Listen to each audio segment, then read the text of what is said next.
السلام علیکم ورحمۃ اللہ تعالی وبرکاتہ۔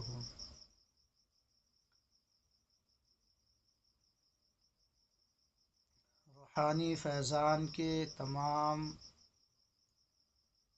ناظرین حضرات،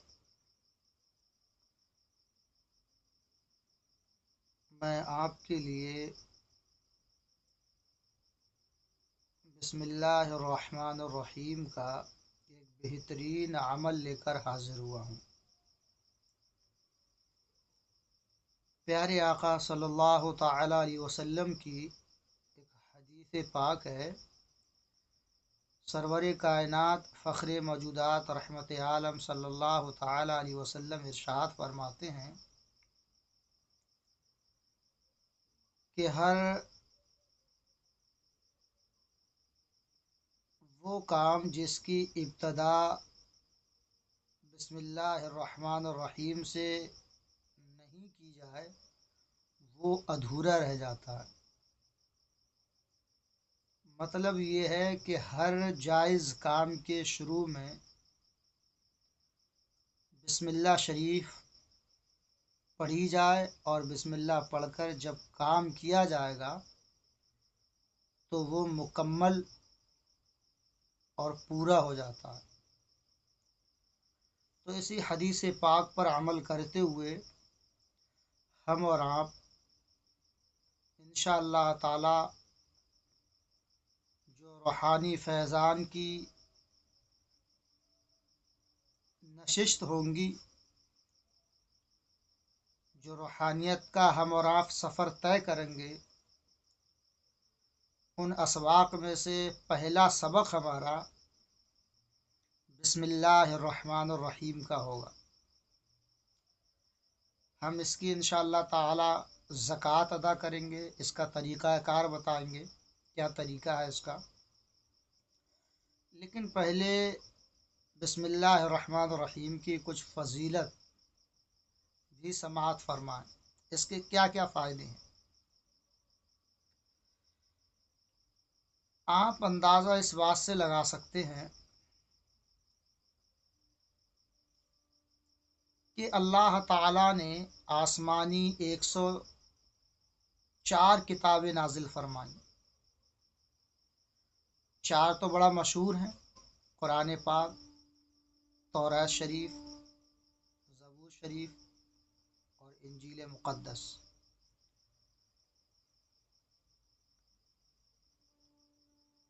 یہ 4 کتابیں بڑا مشہور ہیں۔ ان کے علاوہ 100 کتابیں اور بھی تھیں جن کو صحیفہ کہا جاتا۔ تو یہ ٹوٹل آسمانی کتابیں 104 ہیں۔ قرآن پاک کو جب ہم اور آپ اگر ابھی چھوڑ دیں تو 103 کتابیں ہوئیں۔ اللہ تعالیٰ نے ان 103 کتابوں کے اندر جو مضامون تھے، جو بھی مضامین تھے، اس میں وہ تمام کے تمام مضامین، اس کے فیوز و برکات اللہ نے قرآن پاک کے اندر منتقل فرما دیے۔ اور قرآن پاک کے تمام مضامین، اس کے تمام فیوز و برکات، رموز و اسرار اللہ پاک نے سورہ فاتحہ کے اندر منتقل فرما دی۔ الحمد شریف کے اندر اللہ پاک نے تمام رموز و اسرار جمع کیے۔ اور الحمد شریف کا مضمون، اس کے رموز و اسرار، اس کے فوائد، اس کے برکات سب بسم اللہ الرحمن الرحیم کے اندر جمع کر دیے۔ اب آپ اندازہ لگائیں، پھر یوں آیا ہے کہ بسم اللہ الرحمن الرحیم کے رموز و اسرار، اس کے فوائد، اس کے برکات تو ثمرات اللہ پاک نے بسم اللہ کی با کے اندر رکھ دیے۔ اب آپ اندازہ لگائیں، گویا کہ ہم اور آپ بسم اللہ شریف تو پڑھتے ہیں، مگر ہمارا نظریہ پڑھتے سمے یہ ہونا چاہیے کہ اس بسم اللہ شریف کے اندر 103 آسمانی کتابیں اور چوتھا یہ قرآن 104 کتابوں کا مجموعہ، اس کے فیوز و برکات، اس کے رموز و اسرار اللہ تعالیٰ نے بسم اللہ شریف کے اندر رکھ دیے ہیں۔ آپ اندازہ لگائیں، بسم اللہ شریف کے بارے میں بزرگوں نے لکھا ہے کہ بہت سارے بزرگوں کی ولایت اسی بسم اللہ الرحمن الرحیم پر ہے، اسی سے اللہ تعالیٰ نے ان کو ولایت میں اعلیٰ مقام دیا۔ حضرت سلیمان علیہ السلام، اللہ کے پیارے نبی حضرت سلیمان علیہ السلام، جو ان کے پاس انگوٹھی تھی، اس انگوٹھی کے اندر بسم اللہ الرحمن الرحیم کندہ تھی، جس کی برکت سے آپ انسانوں اور جناتوں پر حکومت کیا کرتے تھے۔ ہوائیں آپ کی مسخر تھیں، یہ بسم اللہ کی برکت تھی۔ اور بھی طوفان نوح جب آیا تھا، کشتی پہ جو بھی سوار ہو رہے تھے تو وہاں بھی بسم اللہ الرحمن الرحیم پڑھ کر لوگ اس میں بیٹھ رہے تھے۔ تو یہ بسم اللہ جب انبیاء کرام علیہم الصلاۃ والسلام کے کام آئی تو یہ امت محمدیہ کے کام کیوں نہیں آئی؟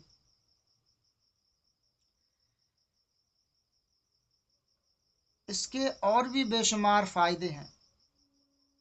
جب تفسیر میں آیا ہے کہ بسم اللہ الرحمن الرحیم جب اللہ پاک نے نازل فرمائی تو سمندروں کے اندر طغیانی پیدا ہو گئی۔ آپ غور کریں، آسمان سے شیاطین پر پتھر مارے گئے، ایک شور برپا تھا جب بسم اللہ شریف نازل کی گئی۔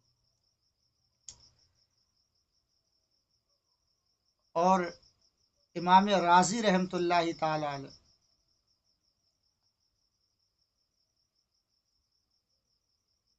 بسم اللہ شریف کے بارے میں تحریر فرماتے ہیں،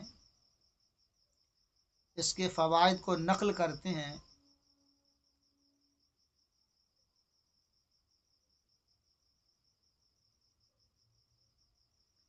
کہ بسم اللہ الرحمن الرحیم کے اندر 19 حروف ہیں،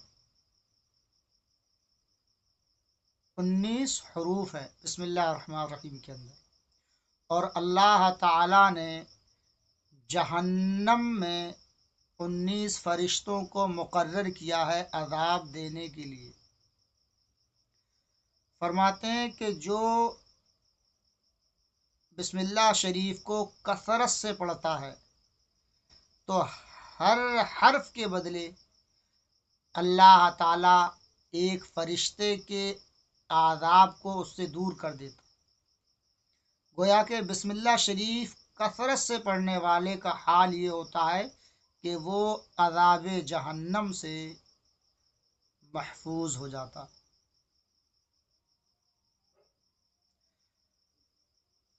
اور حضرت امام راضی رحمۃ اللہ تعالی علیہ یہی فرماتے ہیں کہ اللہ پاک نے انسان کو 24 گھنٹے دیے ہیں، 24 گھنٹوں میں 5 گھنٹے آپ نماز کے لیے نکال دیں، 5 وقت کی نمازوں کے لیے، اب بچا کتنا؟ 19 گھنٹے بچے۔ اب جو بندہ خدا ان 19 گھنٹوں میں کثرت سے بسم اللہ شریف کی تلاوت کرے گا، بسم اللہ پڑھے گا، تو اللہ تعالی اس بسم اللہ شریف کی برکت سے اس کے تمام 19 گھنٹے عبادت الہی میں لکھے جائیں گے، اور اللہ پاک اس کی برکت سے اسے عذاب نار سے محفوظ فرما لے۔ آپ اندازہ کریں، عقل مند کے لیے اشارہ ہی کافی ہے، اتنے فیوز و برکات، رموز و اسرار ہیں بسم اللہ شریف کے اندر، جس کا کوئی جواب نہیں۔ میں نے مختصر آپ کے سامنے یہ بات رکھ دی، اب اس کے زکوٰۃ کا طریقہ کیا رہے گا؟ بزرگوں نے اس کی زکوٰۃ کے بارے میں مختلف طریقے ہیں بزرگوں میں، یعنی جس کو جیسا الہام ہوا، جیسا کشف ہوا رب کی طرف سے، ویسے ہی اس کی زکوٰۃ انہوں نے ادا کی۔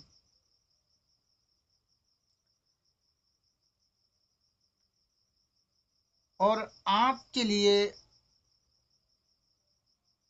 ضروری ہے کہ آپ اس کی ابتدا ہر روز بعد نماز عشاء 786 بار آپ پڑھیں،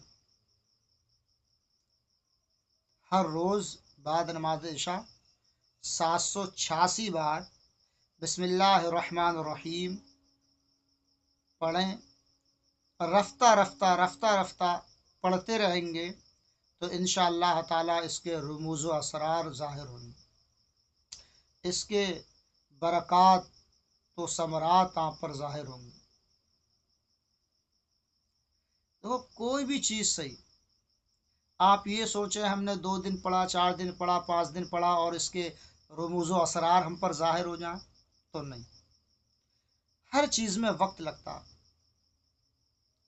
آپ اس کو پڑھیے، ایک چلہ کیجئے 786 کا، 40 دن پڑھیں کنٹینیو، پھر اس کو ایک چلہ اور لگائیں 40 دن کنٹینیو، پھر ایک چلہ اور کریں، 3 چلہ آپ اس کے 786 کے پڑھیے گا، پھر اس کی تعداد ہم اور بڑھائیں گے۔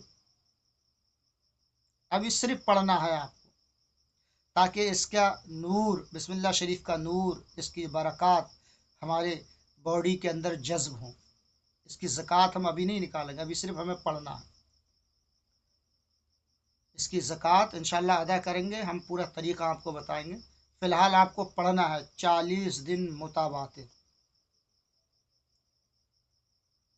786 بار بسم اللہ الرحمن الرحیم۔